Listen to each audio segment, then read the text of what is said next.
నమస్తే, welcome to V3 news. లక్ష్యం సమాజహితం. ఇక వార్తల్లోకి వెళ్లే ముందు ముఖ్య అంశాలు.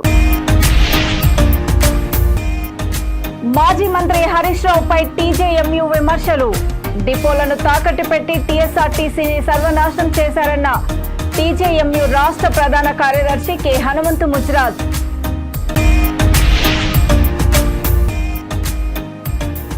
హైదరాబాద్ పాత బస్తీలోని శ్రీ చంద్ర కాలేజీలో మాదక ద్రవ్యాలపై అవగాహన సదస్సు. విద్యార్థులు మాదక ద్రవ్యాలకు దూరంగా ఉండాలన్న చంద్రయానగుట్ట సిఐ గురునాథ్. మేడ్చల్ జిల్లా షామీర్పేట ORR దగ్గర SOT పోలీసులు వాహనాల తనిఖీలు. అక్రమంగా తరలిస్తున్న 272 కేజీల ఎండు గంజాయి 2 వాహనాలు స్వాధీనం. మాల మహానాడు వ్యవస్థాపక అధ్యక్షులు స్వర్గీయ PV రావు చేసిన సేవలు చిరస్మరణీయమని తెలంగాణ మాల మహానాడు రాష్ట్ర అధ్యక్షులు మంత్రి నరసింహయ్య కొనియాడారు. తెలంగాణ చౌరస్తాలో ఏర్పాటు చేసిన PV రావు వర్ధంతి కార్యక్రమానికి ముఖ్య అతిథిగా హాజరై ఆ మహనీయుని చిత్రపటానికి పూలమాలలేసి ఘనంగా నివాళులర్పించారు. ఈ సందర్భంగా రాష్ట్ర అధ్యక్షులు మంత్రి నరసింహయ్య, ముఖ్య నాయకులు మాట్లాడుతూ స్వర్గీయ PV రావు SC వర్గీకరణ వ్యతిరేకంగా పోరాటం చేసి భారతదేశ అత్యున్నత న్యాయస్థానం సుప్రీంకోర్టు ద్వారా SC వర్గీకరణ చెల్లదని తీర్పు తీసుకొచ్చిన మహానుభావుడు అని అన్నారు. ఆ మహనీయునికి నివాళులర్పించడం అంటే అగ్రవర్ణ రాజకీయ పార్టీలు చేస్తున్నటువంటి కుట్రలను తిప్పికొట్టడమే అని అభిప్రాయపడ్డారు.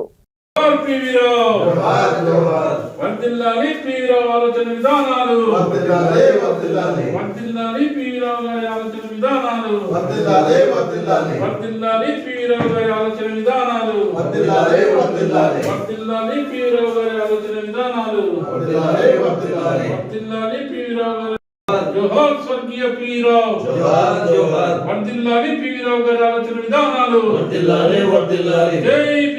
మాల మహానాడు వ్యవస్థాపక అధ్యక్షులు స్వర్గీయ PV రావు గారి 18వ వర్ధంతి సందర్భంగా తెలంగాణ మాల మహానాడు ఆధ్వర్యంలో ఆ మహనీయుని చిత్రపటానికి పూలమాలలు వేసి జ్యోతి ప్రజ్వలన చేసి ఘనంగా నివాళులర్పించడం జరిగింది. స్వర్గీయ PV రావు గారు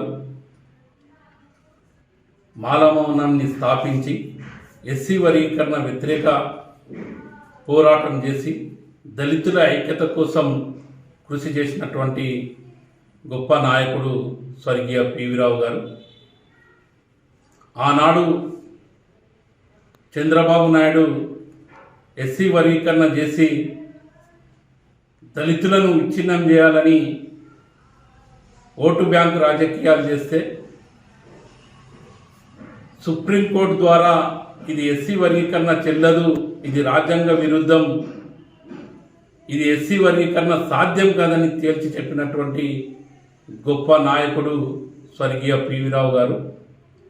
ఆయన అంబేద్కర్ ఆలోచన విధానంతో అంబేద్కర్ ఆశయాలను సాధించాలనే లక్ష్యంతోన తన ఉద్యోగాన్ని సైతం త్యాగం చేసి మాల మహానాడు స్థాపించి SC ST BC మైనార్టీలను ఏకం చేసి ఈ దేశంలో బహుజన రాజ్యం రావాలి, బహుజనులకు కూడా రాజ్యాధికారం రావాలని ఒక లక్ష్యంతోన SC వర్గీకరణకు వ్యతిరేకంగా SC STలు కలిసింటే BCలను కలుపుకపోయి రాజ్యాధికారం సాధించవచ్చు అనే ఒక లక్ష్యంతోన పనిచేసినటువంటి మహానుభావుడు స్వర్గీయ PV రావు గారు.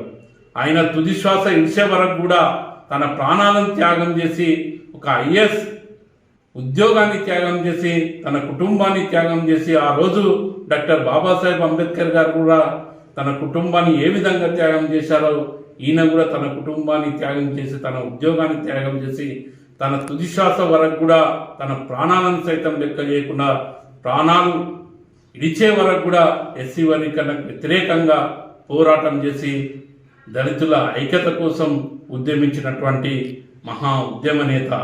ఆయన ఆశయాలను తెలంగాణ మాల మహానాడు తూచ తప్పకుండా పాటిస్తూ ఆయన చేసిన సేవలు చిరస్మరణీయమని ఈ సందర్భంగా మేము తెలియజేస్తాం. ఖచ్చితంగా PV రావు గారి ఆలోచన విధానంతో అంబేద్కర్ గారి ఆశయ సాధన కోసం నిరంతరం తెలంగాణ మాల మహానాడు పనిచేస్తుందని ఈ సందర్భంగా తెలియజేస్తూ ఆ మహనీయుల అడుగుజాడల్లో ఖచ్చితంగా ప్రతి ఒక్కరు కూడా ముందు 9.5 సంవత్సరాల పాలనలో బీఆర్ఎస్ పార్టీకి ఆర్టీసీ ఆర్టీసీ ఉద్యోగులు గుర్తుకు రాలేదు. కానీ ఇప్పుడు గుర్తొచ్చారు హరీష్ రావుకి. సిగ్గనిపించడం లేదా అని ప్రశ్నించారు వికారాబాద్ జిల్లా టీజేఎంయు రాష్ట్ర ప్రధాన కార్యదర్శి కె హనుమంతు ముదిరాజ్.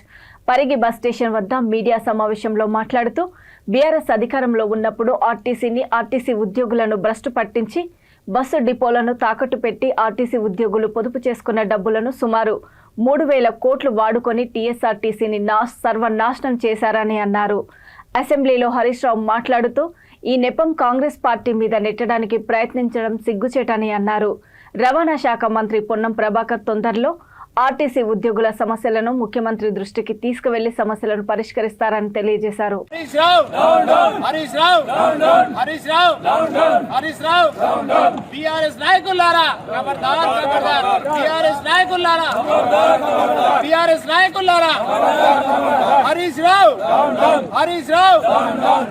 రావు ప్రభుత్వం పోయిన తర్వాత ఏదైతే ఈ యొక్క కేసీఆర్ ప్రభుత్వం పోయిన తర్వాత మీరు చేయండి అని కాంగ్రెస్ పార్టీ పైన నెట్టే ప్రయత్నం చేస్తా ఉన్నారు.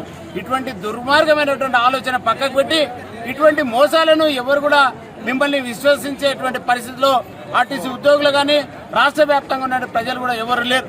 అసలు ఈరోజు రాష్ట్రంలో మొత్తం కూడా ఆర్టీసీ గురించి ప్రక్షాళన చేస్తూ ఆర్టీసీ మంచి జరగాలని, బస్సులు కొనాలని, అదేవిధంగా ప్రజలకు అనేక సౌకర్యాలు కల్పించాలని పెద్ద ఎత్తున వాళ్ళు ముందుకెళ్తా ఉన్నారు. అదేవిధంగా అందులో భాగంగానే ఏదైతే 6 గ్యారెంటీలో భాగంగానే మరి మహిళలందరూ కూడా ఫ్రీ ఇచ్చేసి ఆ యొక్క డబ్బులను ముందుగానే ఇచ్చినటువంటి ఘనత ఈ యొక్క రేవంత్ రెడ్డి గారికి దక్కిందని సందర్భంగా విజ్ఞప్తి చేస్తా ఉన్నాం. గతంలో ఎప్పుడు చూసినా 60%, 70% ఓఆర్ ఉన్నటువంటి పరిస్థితుల్లో ఇప్పుడు 100% పైన ఓఆర్ వస్తుందంటే ఈ రోజు ఆర్టీసీ బాగుపడే సమయం వచ్చేసింది. కాంగ్రెస్ ప్రభుత్వం రావడంతో ఈ యొక్క ఆర్టీసీ బాగుపడుతుందని సందర్భంగా ప్రతి ఒక్కరు కూడా తెలియజేస్తూ తప్పకుండా ఈ యొక్క రేవంత్ రెడ్డి గారికి తప్పకుండా మేము పూర్తిగా సహకరిస్తామని సందర్భంగా తెలియజేస్తా ఉన్నాం. హైదరాబాద్ పాత బస్తీలో నగర పోలీస్ కమిషనర్ కొత్తకోట శ్రీనివాస్ రెడ్డి ఆదేశాల మేరకు చంద్రయానగుట్ట సిఐ గురునాథ్ నేతృత్వంలో శ్రీ చంద్ర కాలేజ్ ఆధ్వర్యంలో విద్యార్థులతో మత్తుమందు మాదక ద్రవ్యాలపై అవగాహన సదస్సు నిర్వహించారు. అనంతరం విద్యార్థులతో మత్తు మాదక ద్రవ్యాలపై దూరంగా ఉండాలని ర్యాలీ నిర్వహించారు. ఈ సందర్భంగా చంద్రయానగుట్ట సిఐ గురునాథ్ మాట్లాడుతూ చుట్టుప్రక్కల ప్రాంతాల్లో గంజాయి, మత్తు పదార్థాల అమ్మకాలు గుర్తిస్తే పోలీస్ అధికారులకు లేకుంటే 100కి కాల్ చేసి ఫిర్యాదు చేయాలని అన్నారు.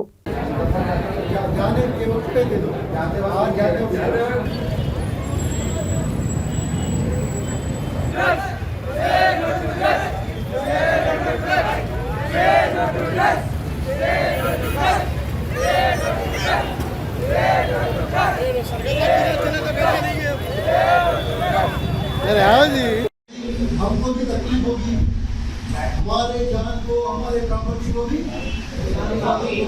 ये डर पैदा हो जाता है. समझे आप? तो क्या हुआ समझे ना? आप बताइए, आप कौन सा पुलिस स्टेशन के अंदर हो?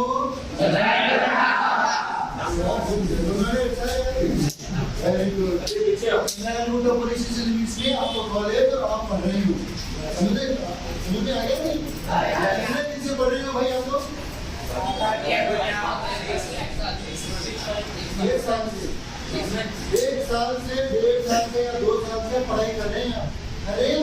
ఈరోజు మా Hyderabad city commissioner Kothakota Srinivas Reddy IPS sir మరియు south east zone DCP sir గారి ఆదేశం మేరకు చంద్రాయనగుట్ట పోలీస్ స్టేషన్ లిమిట్స్లో శ్రీ చంద్ర కాలేజ్ వారి యొక్క ఆధ్వర్యంలో డ్రగ్స్ అవేర్నెస్ సంబంధించిన కార్యక్రమం నిర్వహించడం జరిగింది. ఇది చంద్రాయనగుట్ట ఎక్స్ రోడ్ నుంచి ఎంబీఎన్ఆర్ ఎక్స్ రోడ్ వరకు కాలేజ్ యొక్క స్టూడెంట్స్తో పాటు లెక్చరర్ మరియు మా యొక్క పోలీస్ స్టేషన్ సిబ్బంది అందరం కలిసి ప్రజలకు, అక్కడ ఉన్నటువంటి స్టూడెంట్స్కి, విద్యార్థులకు, విద్యార్థినులకు ఈ యొక్క మాదక ద్రవ్యాల యొక్క దుష్ప్రయోజనాల గురించి పూర్తిగా వివరించడం జరిగింది. మా కమిషనర్ గారు మాకు ఇచ్చినటువంటి ఆదేశాలు ఒకటే, ఈ యొక్క మాదక ద్రవ్యాలకు సంబంధించినటువంటి ఏ చర్య అయినా కూడా, ఎటువంటి ఏరియాలో అటువంటి అఫెన్స్ ఏ జరిగినా కూడా దాన్ని రూట్ కాజ్ నుంచి తీసివేయాలనేటువంటిది పూర్తిగా మాకు ఇది ఆదేశం ఇవ్వడం జరిగింది. అందులో భాగంగానే ఇనీషియల్గా మేము అందరికీ కౌన్సిలింగ్ కానీ, అవేర్నెస్ కానీ ఏర్పాటు చేయడం జరుగుతుంది. డ్రగ్స్ సంబంధించినటువంటి ఏ అఫెన్స్ రిపోర్ట్ అయినా వాటిపైన మేము కఠినంగా చర్యలు తీసుకోవాలని మా పై అధికారులు నిర్ణయించడం జరిగింది. అదేవిధంగా మేము డ్రగ్స్ విషయంలో అన్ని విధాలుగా మా ఏరియాలో తగిన చర్యలు తీసుకోవడానికి మేము ఎప్పటికీ వెనుకాడు. మేడ్చల్ ఎస్ఓటి షామీర్పేట పోలీసులు ఓఆర్ఆర్ టోల్గేట్ సమీపంలో వాహనాల తనిఖీలు నిర్వహించారు. అందులో 2 టవేరా బలెనో వాహనాలలో 272 కేజీల ఎండు గంజాయి స్వాధీనం చేసుకున్నారు. గంజాయిని తరలిస్తున్న ఒరిస్సాకు చెందిన 6 నిందితులను అదుపులోకి తీసుకున్నారు. దీని విలువ సుమారు 80 లక్షల వరకు ఉంటుందని అంచనా. మరో 2 పరారీలో ఉన్నారు. ఈ గంజాయి సరఫరా చేసే ముఠా దేశంలోని అన్ని రాష్ట్రాలకు గంజాయిని తరలిస్తుంటారని మేడ్చల్ జోన్ డీసీపీ తెలిపారు.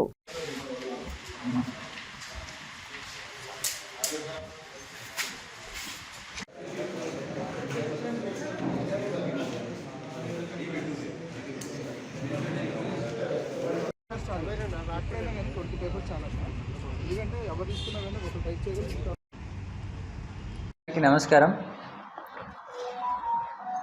ఎస్టర్డే ఈవినింగ్ అవర్స్లో based on a credible information SOT Medchal zone మరియు షామీర్పేట్ పిఎస్ సంబంధించిన సిబ్బంది 2 4-వీలర్స్ని ఇంటర్సెప్ట్ చేసి ఇల్లీగల్గా ట్రాన్స్పోర్టేషన్ చేస్తున్న 272 కేజీస్ గాంజాని సీజ్ చేయడం జరిగింది.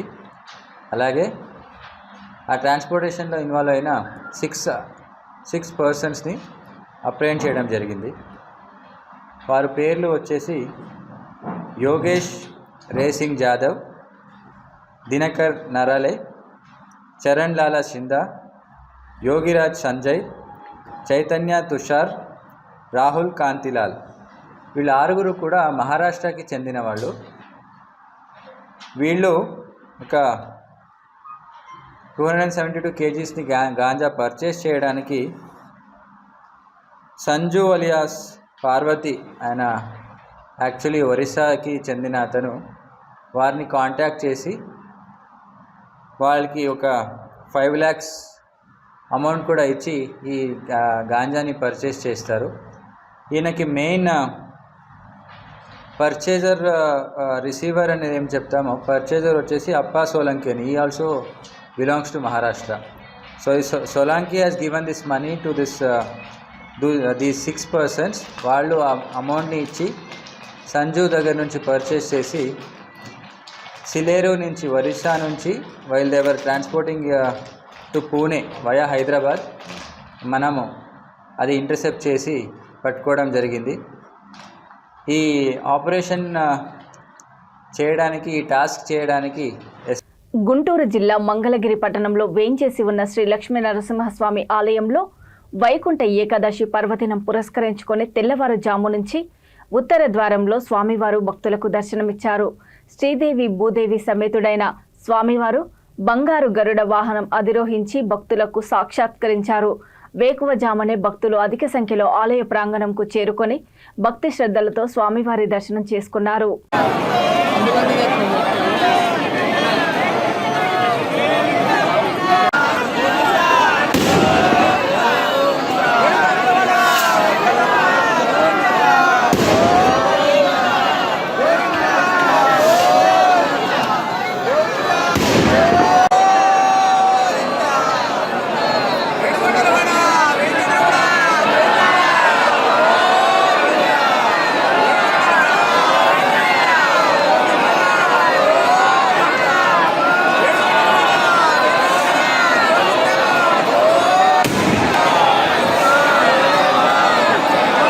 భద్రాచలం ముక్కోటి పర్వదినాన్ని పురస్కరించుకొని భద్రాద్రిలో ఉత్తర ద్వారం నుండి వైకుంఠ రాముడిగా దర్శనమిచ్చారు స్వామివారు.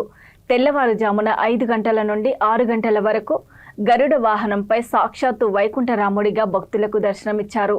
అధిక సంఖ్యలో భక్తులు హాజరై ఉత్తర ద్వారం గుండా భద్రాద్రి రామయ్యను దర్శించుకుంటున్నారు.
వార్తలు ముగించే ముందు ముఖ్యాంశాలు మరోసారి.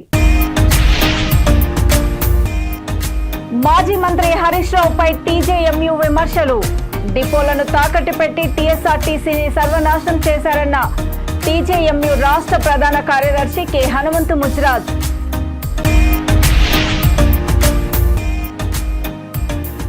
హైదరాబాద్ పాత బస్తీలోని శ్రీ చంద్ర కాలేజీలో మాదక ద్రవ్యాలపై అవగాహన సదస్సు. విద్యార్థులు మాదక ద్రవ్యాలకు దూరంగా ఉండాలన్న చంద్రయానగుట్ట సిఐ గురునాథ్. మేడ్చల్ జిల్లా షామీర్పేట ఓఆర్ఆర్ దగ్గర ఎస్ఓటీ పోలీసులు వాహనాల తనిఖీలు. అక్రమంగా తరలిస్తున్న 272 కేజీల ఎండు గంజాయి 2 వాహనాలు స్వాధీనం. చూస్తూనే ఉండండి V3 న్యూస్, లక్ష్యం సమాజహితం. నమస్తే.